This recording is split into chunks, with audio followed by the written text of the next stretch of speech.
Our second speaker today is Professor Naomi Eric Leonard. She is the Edwin Wellesley Professor of Mechanical and Aerospace Engineering at the Princeton University. She is a MacArthur Fellow and a Fellow of the American Academy of Arts and Science. She is also a Fellow of Science, IEEE, IFAC, and ASME. She received her bachelor degree in mechanical engineering from Princeton and her PhD from the University of Maryland. Her research is in control and dynamics with application to multi-agent systems and robotics, collective decision-making, spreading processes, mobile sensor networks, and collective animal behavior. So in this talk, she's going to talk about a general model of opinion dynamics on networks, consensus, dissensus, and cascades. So Naomi, take it away. All right, thanks very much. It's really great to be here. It's a wonderful workshop. Glad to be part of it. I'm going to speak today about a new general model of opinion dynamics on networks and talk about consensus, dissensus, and cascades. And just wonderful lead-in from John's talk previously, because I'm going to be talking about continuous models, so continuous opinion space changing over continuous time. So this is joint work with my PhD student, Anastasia Bizyaeva, and my collaborator of many years, Alessio Franci. Let's see. So as already been motivated, people think about opinion dynamics of networked agents in a whole range of problems across many disciplines, including, for example, the social behavior of animal groups. So how opinions lead to decisions about foraging, collectively about migration, about predator evasion, about task allocation. Of course, in human social networks, how opinions lead to collective decision-making, voting, product adoption, in multi-robot networks and all kinds of engineered network systems, for example, in coordinating tasks, in allocating tasks, roles in tasks, even in making decisions about spatial navigation. So here's an example of some data taken by Tom Seeley and collaborators of a swarm of honeybees making decisions about where they're going to move, which nest site they're going to choose among alternatives that they have scouted out. And you're looking at their activity over a period of 5 hours. And the top plot shows the activity of the bees in their scouting. So here they are outside of 5 different nest site boxes. The second plot shows their communication exchange. So you're seeing them do these what's called waggle runs more frequently. So they're advertising and recruiting others, other bees, those who have scouted out, to come and visit the sites that they believe would make a good new nest site. And the plot of the bottom is the one to pay the most attention to. This is what's called the percent of time of piping. And piping is the signal that the honeybees make when they've realized that they've come to a decision and they're agreed on a particular site. So what's interesting to see here is how the activity, even though it's going on, doesn't affect their opinions about the chosen site, but at some critical point, there's a very rapid rise in essentially here a consensus for the favored site. Let's see. Another example that I'm showing here is in political polarization. So we saw consensus on the previous plot. Here we're seeing a kind of dissensus. Oops. On the left, you see dissensus in the US in terms of party leaning. So this is Democrats in blue, Republicans in red from 1994, from 2004 to from 2008. and 14, and you can see that there is this growing dissensus, or what's known as political polarization. So the plot on the right shows political polarization not in the voters, but in the political elites. So you see, again, this is over about from 1947 to 2012, you see sort of things pretty level until you hit this sort of critical point in 1977 where things really take off, and the dissensus, or political polarization, grows at a pretty rapid rate. So these are just two examples of natural consensus and dissensus in large populations in their opinions. But you know, the literature is just filled with examples and investigations and data on natural collectives and how they exhibit a range of really remarkable abilities with respect to the opinion formation process. And I want to point out 4 of those. And the first is that you see, as we just saw in those 2 examples, a rapid and reliable opinion formation. And I've shown you in the examples, the first one, there were 5 options, and the second one, there were essentially 2 options, but they can do it for multiple options. Furthermore, we see opinion configurations emerging that include not just consensus, but also dissensus.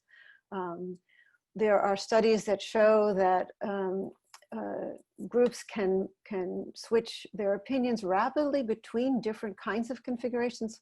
For example, picture a school of fish moving together and then coming across an obstacle and then splitting very quickly. So they go from a consensus type of motion to a dissensus. Also, in terms of understanding resilience, it's interesting to note that a lot of these groups in nature exhibit what we think of as an ultrasensitivity, the ability to pick out meaningful signals from spurious signals.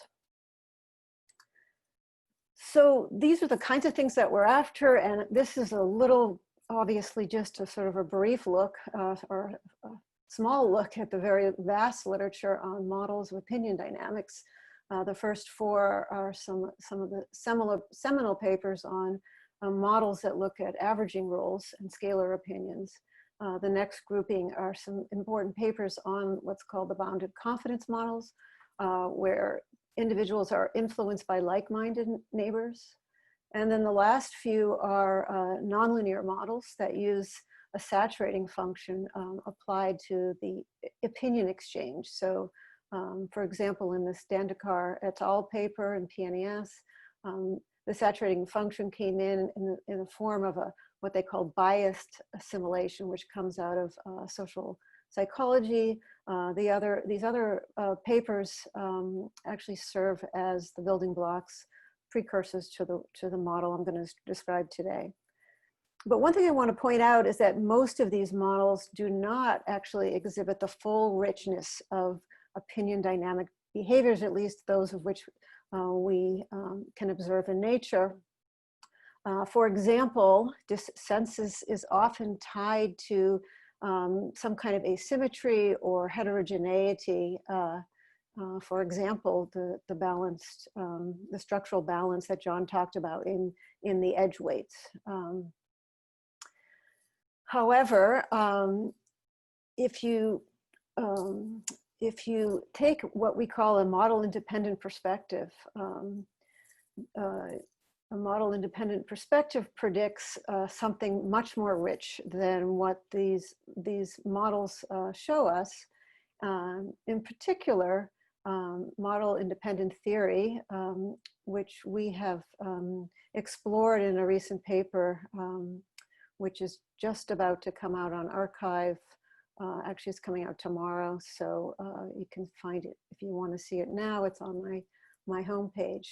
But using tools from bifurcation theory, we're able to show that independent of what model you use, if the model satisfies certain kinds of conditions, we can predict the following very interesting behaviors.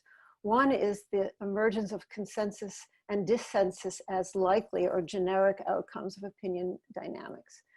even in the maximally symmetric and homogeneous setting.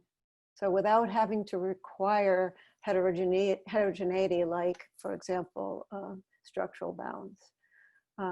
Furthermore, the theory predicts that opinion formation is robust to small heterogeneity, parameter variation, and uncertainty. And furthermore, it predicts the multi-stability of opinion configurations, particularly in symmetric settings. And this allows for these wonderful properties, the ability to tune through parameters, which you can think of as design parameters, the sensitivity of the opinion process to inputs. And inputs here could mean biases or pre-existing persistence of initial conditions, tunable robustness to changes in input, tunable opinion cascades. When, say, a single agent becomes strongly opinionated, does it lead to an opinion cascade, for instance? And tunable transitions between consensus and dissensus. So what we do in this general model is propose a model that exhibits all of this behavioral richness. And we do so in a way that allows for tractability in the analysis of the temporal dynamics. So the key idea here is to get at sort of the foundation of this behavioral richness and try to understand it systematically as a function of a small number of parameters. So this is what I want to outline for you today. And I just want to note that what's wonderful about having both the richness and the tractability is that it makes it possible to pursue investigation of the underlying mechanisms of social behavior and to design adaptable and also robust network system dynamics. Okay, so I'm going to do essentially 3 parts to this talk, and I'll try to remember to pause to see if anybody has questions in between, but please feel free to interrupt if you have questions. I'm going to start by giving you an introduction to our general model. And then the second part, I'm going to talk about the emergence of consensus and dissensus and the robustness and the multi-stability associated with it. And then in the third part, I want to talk about how all of that leads to tunable sensitivity and robustness and cascades. Okay, so we begin by thinking about the setup. So here I'm defining for you the setup of the general model, our new general model of opinion dynamics with tunable sensitivity. And this, again, we have a brand new paper out on this. It's going to appear on arXiv tomorrow. But in the meantime, if you want to find it, it's on my website. So in this general model, the system state consists of real valued opinions of an arbitrary NA number of agents about an arbitrary NO number of options. Parameters describe the features or characteristics of the agents, of the options, of the network exchanges, so including edge weights on communication networks. The inputs represent signals from the environment, or they could also be individual biases or fixations on initial opinions. And then the dynamics that unfold tells us how the system state, these opinions about options of our agents, evolve over continuous time in response to possibly changing parameters and inputs.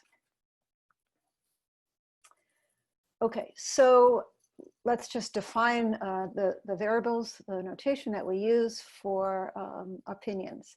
So here, xij is going to be a non-zero number that reflects the absolute opinion of agent I about option j. And we're going to assume that every agent has some total voting capacity over the options. So the sum of its opinions over the NO options is going to sum to some fixed and common value. Let's just say R. Okay, so an agent's opinion state, absolute opinion state, is this xi1 through xino, which lives in this no minus 1 simplex, and the system state lives in this product of NA simplices. The neutral point refers to the point at which the agent has the same opinion about every option. And so the neutral point of the system has every agent at their neutral point. So we're not actually going to look at the dynamics of Xij, we're going to look at the dynamics of Zij, because the fact that we're thinking about the setting in which your opinions sum to a constant over the options, it's equivalent to look at the relative opinions of the agents instead. So here Zij is the relative opinion of agent I's opinion of option J relative to all the other options. So here its opinions over the options sum to 0. Okay, and Zi now is the opinion state of agent I. So that's now the vector. This is a vector space, so this just lives in Rn, No, except that these guys sum to 0. And Z is the opinion state of the whole system. So that's just the vector of the opinion states of all the agents. And now the neutral point is just at the origin of the whole system. Okay, makes sense? Okay, so given our opinion states, our relative opinion states, we can define all kinds of things about those opinions and about those agents. So let's let this symbol bar epsilon be some small number. Then we say agent I is unopinionated if the magnitude of its opinion state is small. Otherwise, it's opinionated. So we want to distinguish between opinionated and unopinionated agents.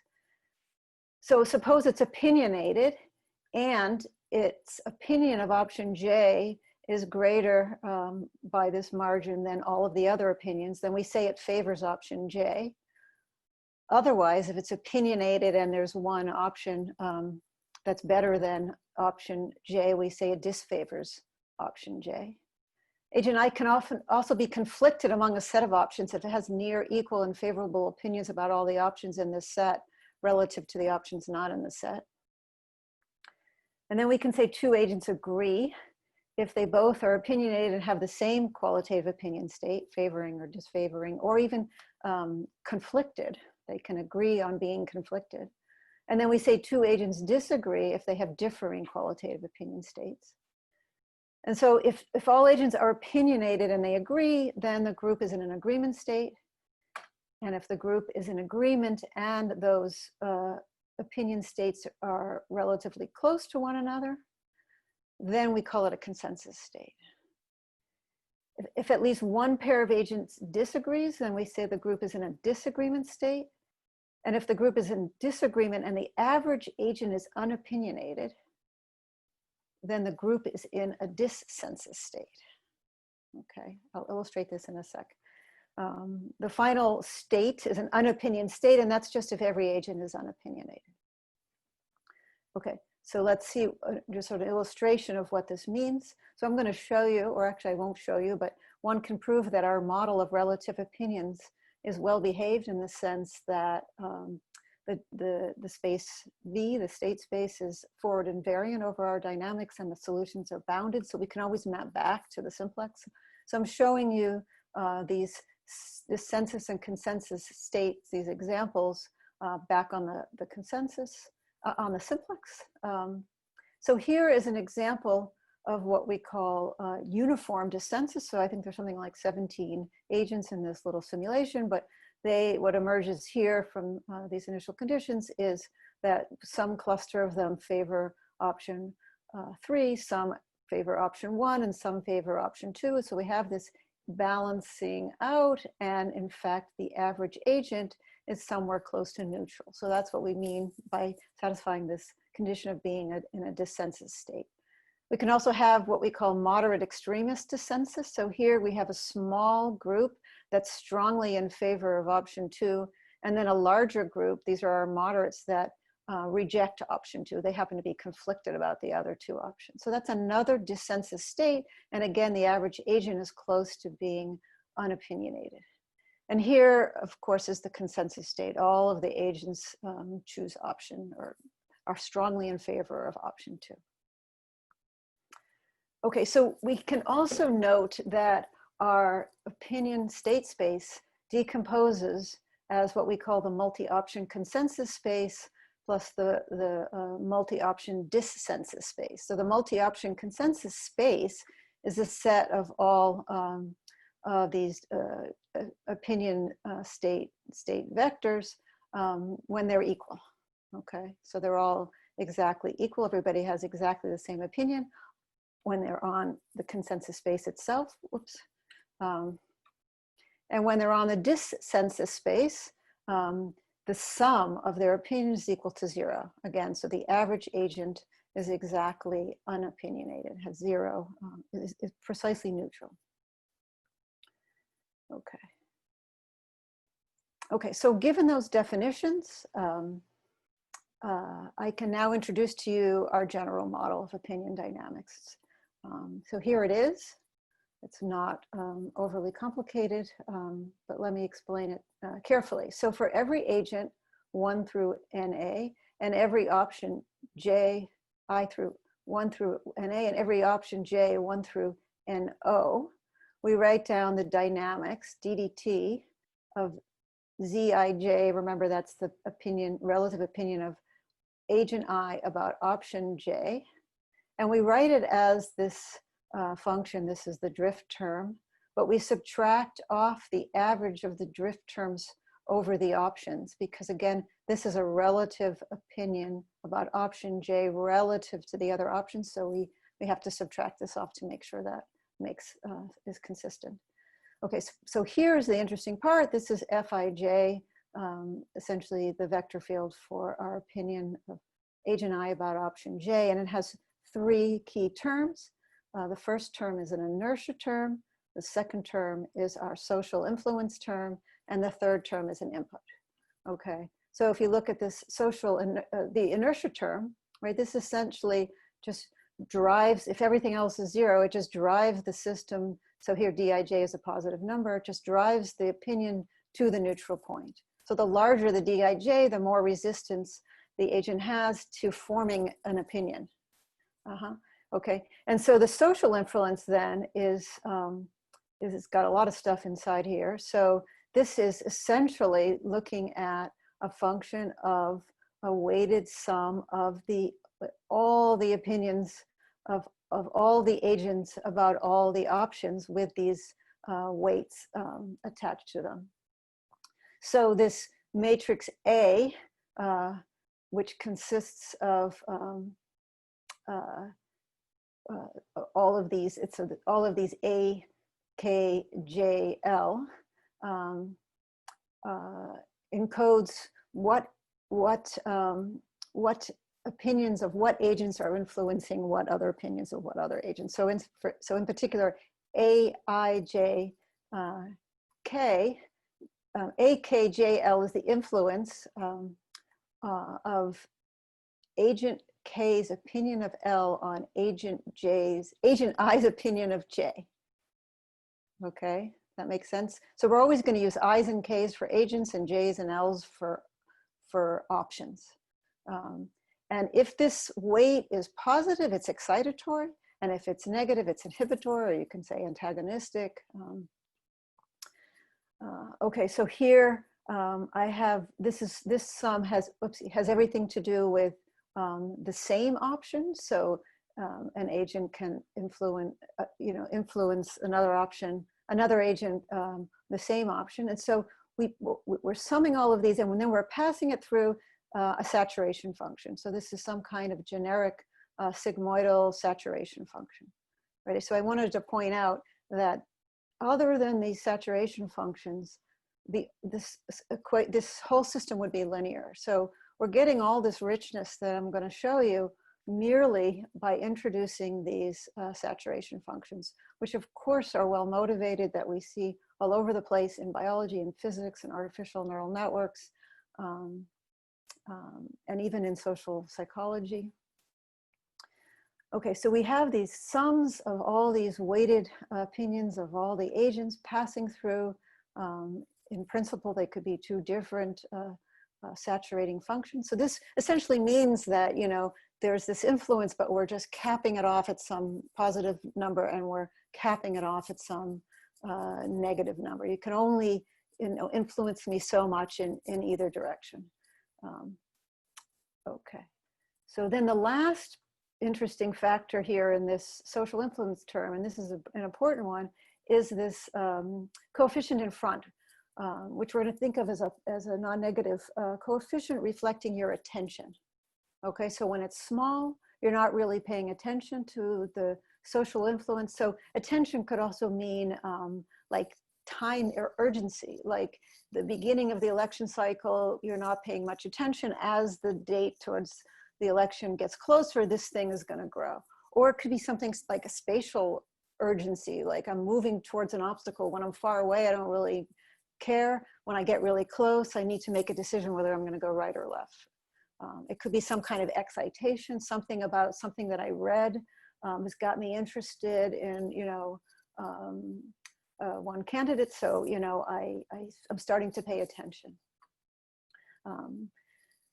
Okay, so this is, we're gonna revisit this in great detail later. Then there are the inputs. So here I just put them in as the as additive constants, and these could again be external signals. They could be some kind of bias, some kind of persistent, you know, initial condition. They could change. It could be some, you know, stimulus from the environment that's changing over time. Okay, but the sort of one big takeaway is that if we think about those inputs as just being relatively small, is not really driving the dynamics here, then when UI is small, this inertia term dominates, and the system essentially behaves linearly, and your opinion goes something close to just that little input, right? You're not going to do much more than that. However, when UI is large, the social term dominates and the system behaves non-linearly. And then you can get opinions that have much, much larger magnitude than any kind of input or bias or pre-existing condition. And this is really key to this sort of introduction of a little bit of non-linearity to the system. We get strong opinions even with small and even zero inputs. Okay, so let me just sort of, I want to say a little something more about these social weights. I'm illustrating here that we have these weights. Remember, this is agent I's, how it gets influenced by agent K's opinion of J on the same option and on a different option, J on the opinion of I about option L. So these we think about as inter-agent influences, same option, different option. And then we also have these intra-agent influences. So you could have your own sort of self-reinforcing weight. So I'm getting excited, I'm getting really excited, my opinion's going up, and I have a kind of a positive feedback on my own opinion. You could also have them on one opinion is driving another opinion that a single agent has about a couple of its options. So these are the different kinds of weights we can have. So it's easier to try to understand the influence of these if I look at the homogeneous case when I just think about all of these intra same option, or give them a weight gamma, all of the intra-agent different options, I'm going to call them delta, self-reinforcing alpha, and this is sort of a measure of mutual exclusivity. So let's look at this. So when alpha is positive, it means that the options are self-reinforcing. So every agent is kind of reinforcing, getting reinforced. When beta is negative, it means these options are mutually exclusive. So if I'm interested in one, it's pushing me away from the other. And then so that's about the intra-agent, but then there's also the inter-agent weights. And we say that two agents are cooperative if gamma is greater than delta, right? So I'm going to do the same thing. I'm going to be drawn to your opinion about the same option and drawn away from your opinion about a different option as it affects me. And they're competitive if the opposite is true. So if I'm drawn away from your opinions about option J and towards your opinions, starting to favor the ones that you disfavor. Okay, so hopefully that makes sense. Okay, so then here's the big theorem, but let me just pause for a moment to see if anybody has questions about the model itself. Naomi, so this is really great. I don't understand why you're referring to this as model independent. You say that you have a model, and Yeah. the way that you're No, the it's way not that you're model employing independent. that is Yeah. is that it allows all sorts of different special cases. Yeah, And no, okay. And the motivations, as I understand it, for all these special cases is that these special cases are observed in nature. And so you want a model, you want a model that covers all these special cases. So model independent just seems an odd term to me. Yeah, so this is, okay, so I'm sorry for the confusion. Everything I'm talking about is about a model, absolutely.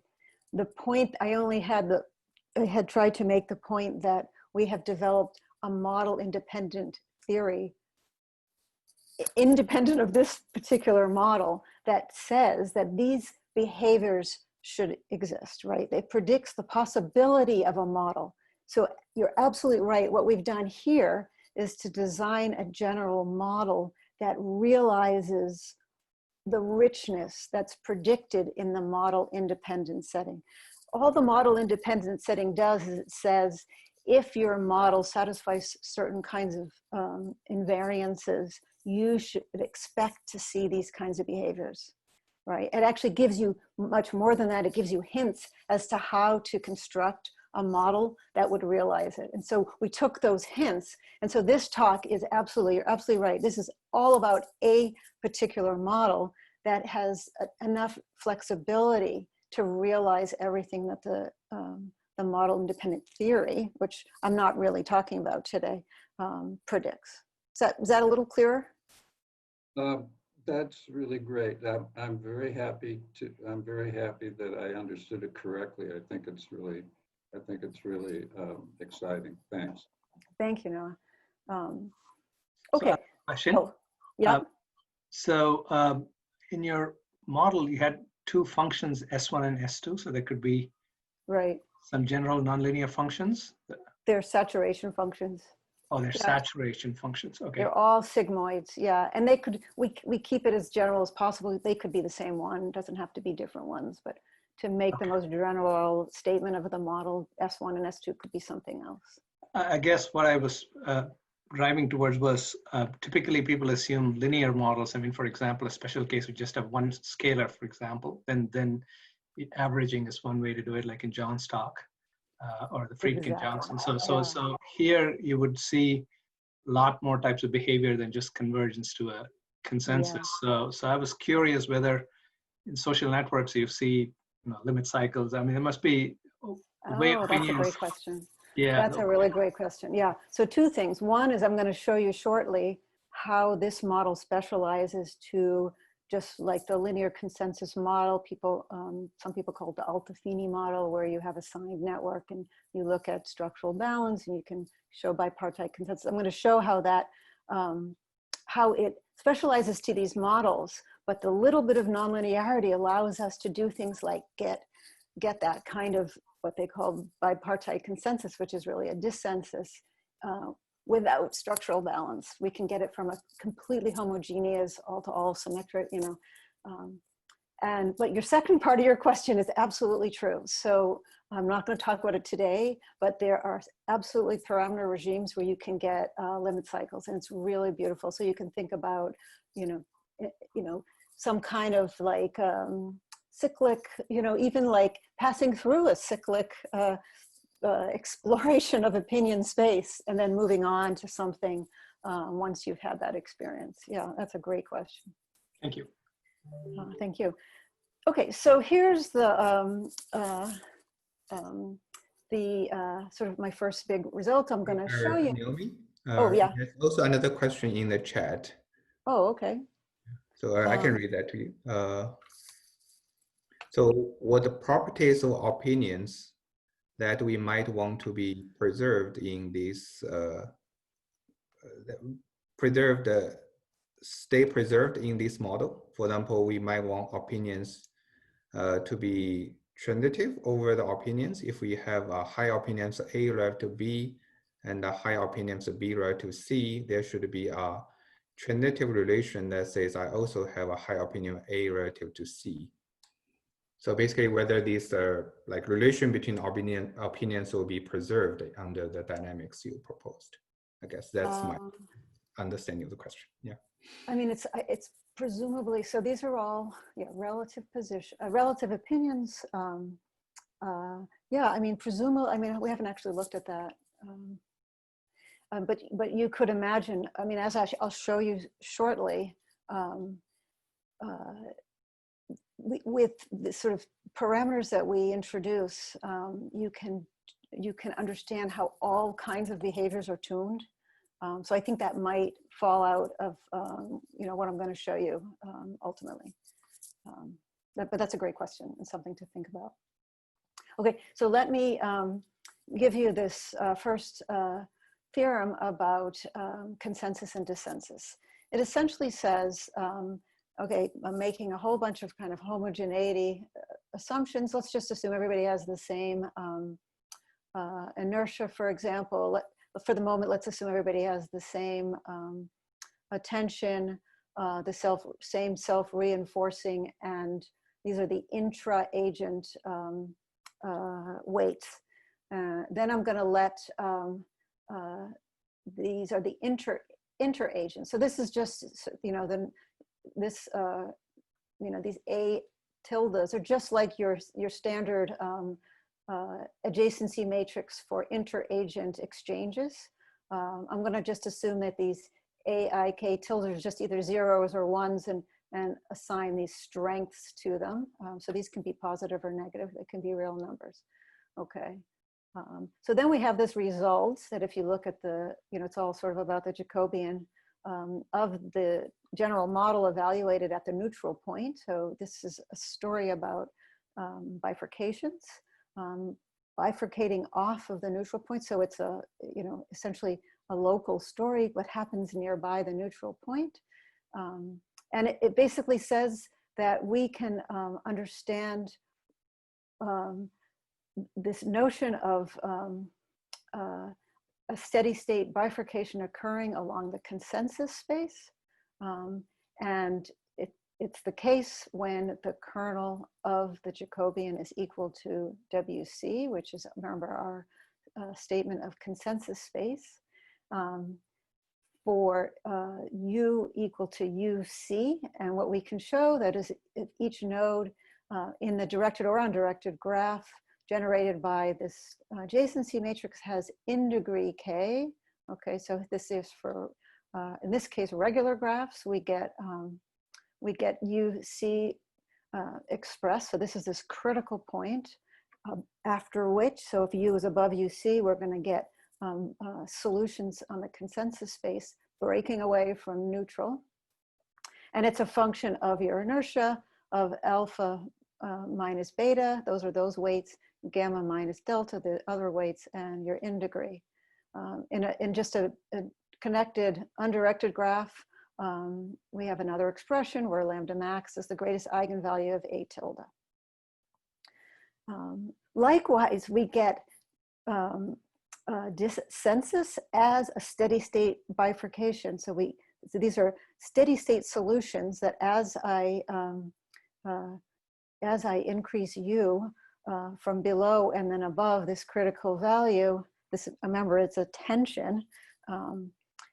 If A tilde is a connected undirected graph, I can figure out what that critical point is again, and it depends upon the smallest eigenvalue of A tilde. Okay, so let me, I think it might be easier to understand this corollary. So if alpha minus beta is positive, so that's if these are self-reinforcing and mutually exclusive options. And if gamma minus delta is positive, remember that's if these agents are cooperative, then generically opinion formation from the neutral point occurs as a bifurcation along the consensus space for U equal UC when K is equal to NA minus 1 in the all-to-all network. So I'm giving you here just two examples, but you can also see it in, for the cycle. And likewise, when again we have self-reinforcing and mutual exclusive options, but the agents are competitive, then generically we get opinion formation from the neutral point as a bifurcation along the dissensus space. Okay, so this is sort of the first big result, that we're getting consensus and dissensus even in these very symmetric networks. I've showed you the all-to-all and the cycle. Okay, so a couple really important remarks that multi-stability of equilibria comes about from these kinds of symmetries. So, if these options are symmetric, meaning that if they're kind of, there's nothing that stands out about them. So so here symmetry would be like a permutation symmetry. And when gamma is equal to, we get this multi-stability. Okay, so we get sort of the stability of everybody in consensus being for option 1 or for option 2 or option 3. They're equally likely and they might be stable all at the same time, right? Or we could get dissensus being, them splitting up or being stable, the different possibilities being stable at the same time. But even more so when gamma is equal to delta, this is a very special thing that happens. So when there's sort of this balance of these two weights, there's what's known as mode interaction. And then you can have coexistence of consensus and dissensus for the same critical value of U, which is super interesting because it means that there can be this sort of facile transitions between consensus and dissensus in response to changing conditions. So this helps us explain how very quickly a group of fish could be in consensus and then be able to split if they're near to this point. Okay, so one other remark about this theorem is that these solutions are a consequence of something called the equivariant branching lemma, and they're made of hyperbolic equilibria. So small heterogeneous inputs and asymmetries in these weights won't change the stability properties near the consensus or the dissensus spaces, right? So that's pretty nice. Nothing has to be exactly homogeneous and symmetric, right? And I'll illustrate in a moment. And you can even compute robustness bounds, like how big these asymmetries and uncertainties and perturbations can be, such that you should expect to see these same kind of opinion formation solutions. Okay, so here's just a little example where I'm picking all the parameters are the same for these two simulations, where I'm looking at 2 options, 8 agents, and note when I'm looking at 2 options, I only have a one-dimensional state space because I can just choose it to be my opinion of option 1, because that's just the negative of my opinion of option 2. So I'm plotting you just ZI1 here. I'm going to call it XI.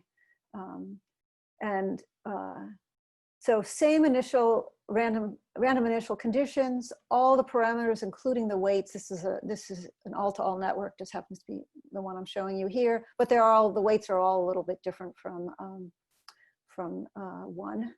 And but I'm showing you how just by the fact that gamma is greater than delta here and gamma is less than delta here, everything else the same, we get consensus and we get dissensus. Okay, same story here for 3 options, 12 agents. When gamma is greater than delta, we get consensus. When the agents are competitive, gamma is less than delta, we get dissensus. Okay, so this is showing you the robustness and it's showing you this critical condition on these parameters, gamma and delta, just two little parameters that tell us what happens. Okay, so I want to get back to one of the questions that was asked and talk about, you know, how does this specialize to linear models, for instance. So this just sort of shows you, if you set all of the inter-agent weights to 0, and there's only two options, so we're not having anything going on between option 1 and option 2 in the weights. This is just our regular adjacency matrix when we have two options. So these gamma IKs are just like your regular adjacency matrix for a network of NA agents, two options, but again, we only have one scalar opinion, xi for the ith agent. You can think about it as positive for option A, negative for option B. Here D is just the diagonal matrix of the degrees. So if we linearize under these conditions our general model about the neutral point, we get a linear consensus model. Here, if you take the Laplacian to be signed, then you get what people call the Altafini model. And there they show that to get bipart consensus, which is this dissensus cluster disagreement, you need a structurally balanced network. So what we can show is that you don't need a structurally balanced network in the nonlinear case. So just with this little bit of nonlinearity, just by saturating those, just by sort of cutting people off, saying, okay, I'm not going to listen, you know, off to infinity, your opinion, you get something much more general. So this is just sort of showing you that, sure enough, in the structurally balanced case, you know, the linear model approximates the nonlinear model. So we see, I think this is just for 3 agents, everything, all the conditions are the same. We get this sort of, you know, dissensus or bipartite consensus. But in the not structurally balanced case, so here, all of the edges are negative, right? So if you remember John's talk, it was sort of the last, this actually happens to be an all-to-all network. The last picture he had with all negative weights, not structurally balanced. So of course the linear model predicts just this consensus solution to neutral, but the nonlinear model predicts a dissensus or bipart consensus. Okay, so let me just sort of show you the kinds of things that happen when you have other kinds of graphs. So this is color coded with what the steady state opinions look like. So red is very positive. So this is all for 2 options. So the red is very positive for option, it means you're very strongly favoring option A. Very blue means you're strongly favoring option B. And so in a path graph, this is the, you know, when the conditions for consensus are satisfied, you get this picture. You get this kind of alternating who picks what in the dissensus parameter regimes. Likewise in the cycle, you get an alternating for A, for B, for A, for B. In the star setting, the consensus, the one in the center is more strongly opinion, and then the peripheral in the dissensus regime, the one in the center has the opposite opinion, and etc. with the wheel.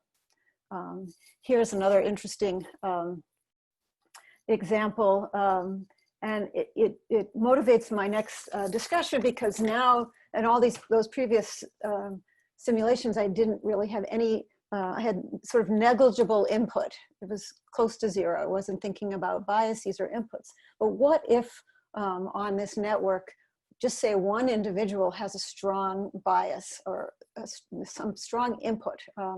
And so what you're seeing here are 2 balanced tree graphs, and the one in dark green is getting a strong positive signal, or has a strong positive bias towards option A.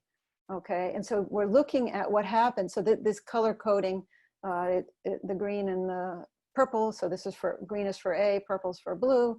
What you're seeing is now a simulation, so the time history, everybody starting from 0 from the neutral position, but immediately in this case the center agent, in this case this this leaf goes up to, makes a strong opinion, or forms a strong opinion, but everybody else comes along, and you get this, because it's in the dissensus parameter regime, you get essentially an opinion cascade, but in the into a dissensus configuration.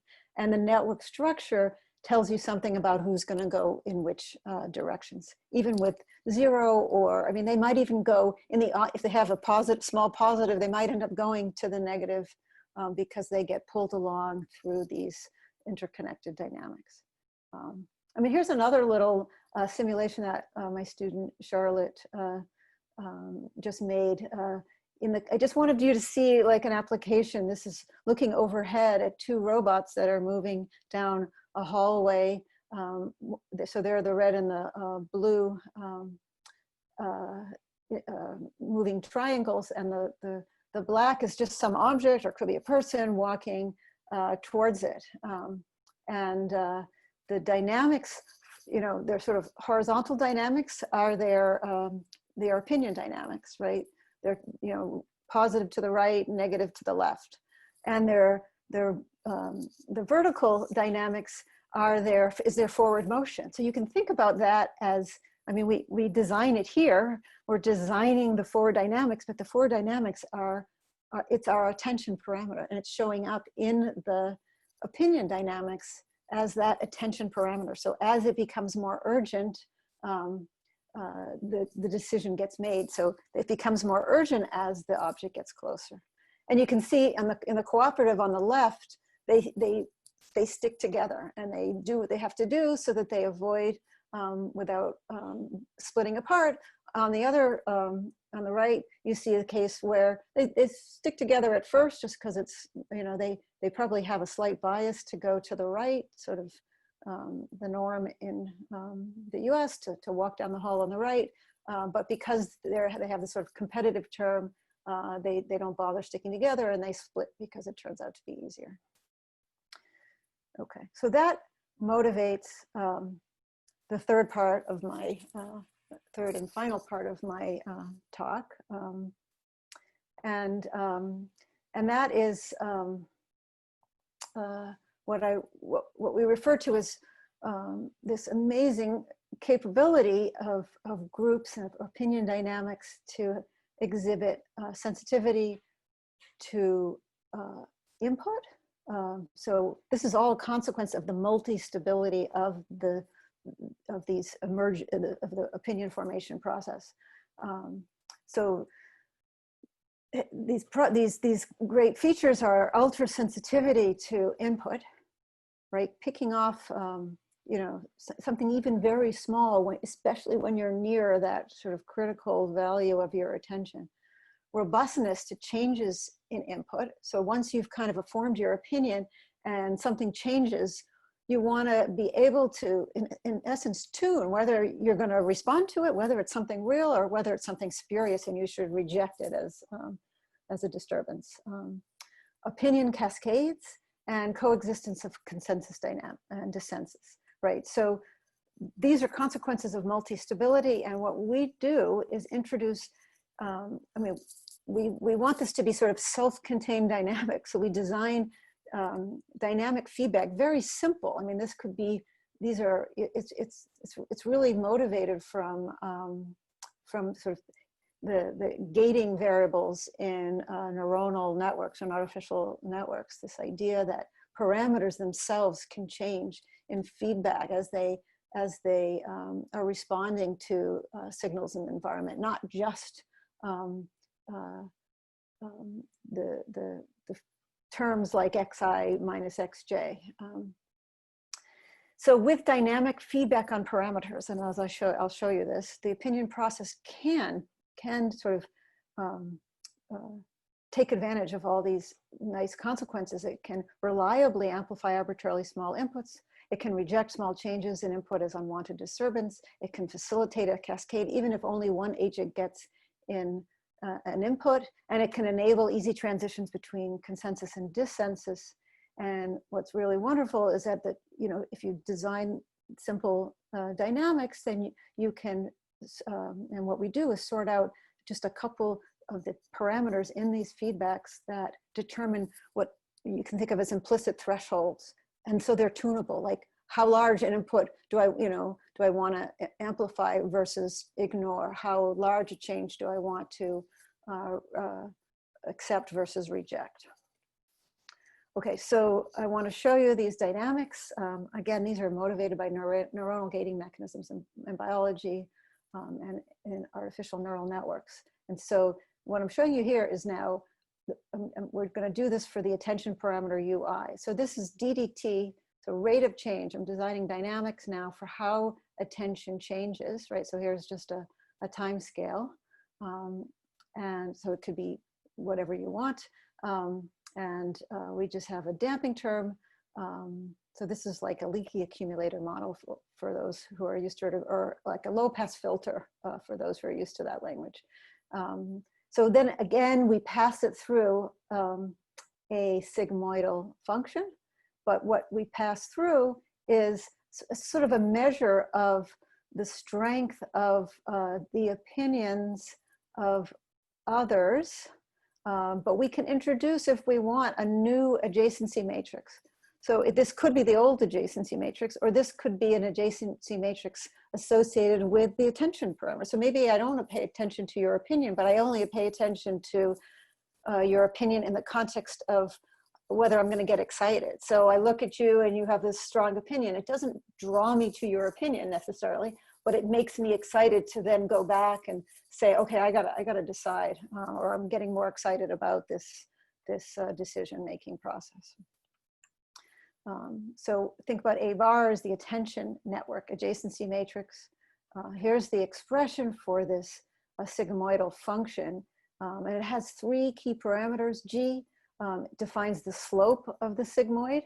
And we're going to just fix it to be sort of sufficiently large to make things interesting. And then it has these two other parameters, UF, which I'll say is the, which defines the upper bound of the sigmoid, and YM defines the midpoint of the sigmoid. And for us, these are going to be the two key design parameters that are going to allow us to adjust these implicit thresholds for sensitivity and robustness. Okay, so I'm running low on time, so I'm going to try to just tell you this story relatively quickly. The basic idea comes out of the fact that a bifurcation emerges in the case of two options, according to this picture in the upper left. So if there's no input, what you're looking at, these black lines, are the solutions as U increases. So so it's called a pitchfork here, actually. So that point at which that critical value, remember we called it UC and UD from the general theorem, the first theorem. When U is small, we only have unopinionated solution, and then we get these three branches. One is the neutral solution, which becomes unstable, and we get a symmetric story because we have no input that's pulling us one way or the other. We get either making a choice for A or making a choice for B. When we introduce some input, some bias, so in this case positive, the solution for A in this case takes this shape, and we still get this other lingering story a little further out for the second option. And now what happens, interestingly, is that for different levels of input, if you start, say, at this blue dot and you evolve, you're gonna land at the intersections, either just the null line for the dynamics of the opinions and the dynamics of the attention parameter. And when B is small, you end up on, you don't go anywhere. When B is large enough, there's only one intersection and you end up making a strong opinion. And we can actually understand this in terms of, what happens as you shift this parameter. Remember, this was the midpoint of the sigmoid. It changes essentially the threshold of what is considered small and what is considered large. So just to show you in a simulation, you know, in this case, say in the consensus regime, for that exact same case I showed you before, suppose we have 10 agents. Suppose one of them, agent one only, gets an input of 0.5. You know, because we're picking, we've picked our YM to be such that 0.5 isn't going to affect the opinion formation, we see basically not much happening, right? But when we give agent one 1.5 as its input, it makes a huge opinion, it's much stronger than 1.5, and everybody else actually comes along too. So we get this kind of consensus, even with just one guy. So actually you're seeing an opinion cascade here. And we get the same thing in the case of dissensus. So it's the exact same simulation as before. Everybody has 0 or very small initial condition. When there's small input to agent one, nothing much happens. Big input, you get this sort of cascade, but to a dissensus. So that's tunable sensitivity to input. We can get the same story, tunable robustness to changes in input by modulating this UF. And that has to do with, you know, again, how this unfolding of the pitchfork picture changes as a function of UF and its intersections with the null line for the attention dynamics. So in one case, you evolve, say when input is 1, then when input switches to -1, you jump down to the other option. In the other case, you evolve to a strongly opinionated for option 1, but you don't do much when your input changes to -1, you still favor option 1. And that threshold, again, is controlled by UF. Okay. Okay, last couple slides. I wanted just to mention that this idea of transitioning from consensus to dissensus can also be programmed in and tuned. So now I've written down some dynamics on gamma and delta, and I'm showing you a simulation where the parameter inside these dynamics switches from being positive, which is taking it from an initial dissensus to consensus, and then it switches to negative, which takes it from consensus to dissensus. So you see here these trajectories of opinions, and very simply, just by this one parameter, we show how it initially goes to dissensus, then it switches to consensus, and then to dissensus. We likewise can talk about how we can tune cascades. So here's a picture where only agent one is getting an input, and through this cascade, it excites everybody else, in this case to a dissensus solution. And I'll just stop by showing you just a little application. So we're working on with some political scientists on applying this to try to evaluate and compare some of the mechanisms that people have hypothesized that explain political polarization, in particular also the asymmetry in political polarization in the US. So again, we're thinking about dynamics on weights and parameters and understanding it all. And we're also looking at extensions to our opinion model to multiple issues. So how your opinion on one issue affects your opinion on others. But I'll stop there and thank you very much. Fantastic talk, Naomi. So thank you very much. So for the audience, I didn't see any question in the chat. So if you have any question, please feel free to unmute yourself and ask Naomi. I have a question. Sure, go ahead. So thank you for the talk. And can you comment about how the number of the agents will affect on this model, especially when I see your critical value, we have K, may be interpreted differently when we have different number of agents. And also, we can also think about when the number of agents goes to infinity, like we only have distributions and PDE on it. How can we scale this model into that kind of situation? Because right now, it seems like we are unable to do that without proper scaling. Yeah, no, that's a really good question. So So a hint at what the number of agents does comes in those pictures that you saw. We're working on another paper soon to be out on sort of the role of network structure, and it's going to include the role of numbers in these kind of classic graphs like trees and rings and paths. But I didn't really point it out, but you saw kind of the magnitudes of some of the opinions being changed, for example, as a function, say, of how many peripheral neighbors that the center agent in a star has. I do want to point out that we have a very beautiful result about changes in numbers of options. And so one thing that we can prove is that you see these kind of smooth transitions when we have two options. And that's because it's what we call, it's called a supercritical pitchfork bifurcation. But it turns out that if you have more than two options, even three, so three or more, that critical singularity will always have a hysteresis. And so you're always going to get switch-like behavior. Super interesting. So even in like thinking about political polarization, we can start to think about what happens if a third option is to abstain or a third option is a third party candidate.